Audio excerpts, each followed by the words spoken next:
We do have breaking news concerning what was initially believed to be a Chinese spy balloon flying over the United States. China's foreign ministry says the balloon is a civilian airship used for research or a weather balloon that deviated from its course.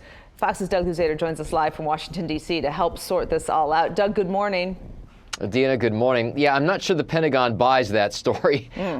Their belief is that this is a spy machine, in essence, and that it was being flown over parts of Montana because of U.S. installations there.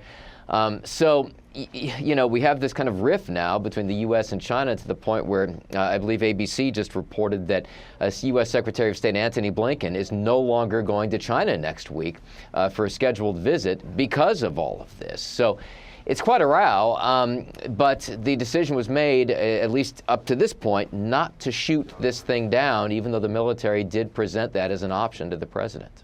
So it looks like a speck in the sky from the video we're seeing of it, but can you put this in perspective for us, Doug? How big are we talking, and what kind of information could this balloon be gathering?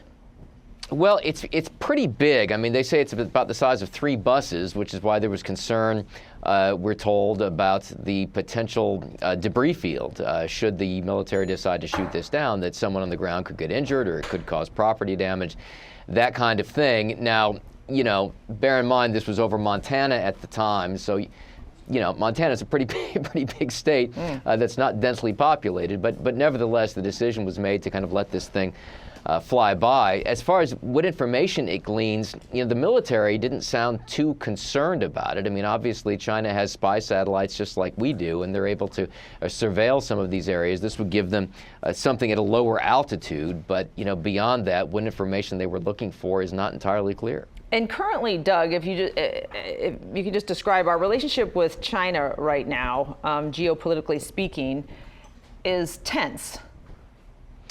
Yeah, it's tense. You know, China is a huge trade partner with us, so I guess you might maybe put them in the kind of a frenemy category.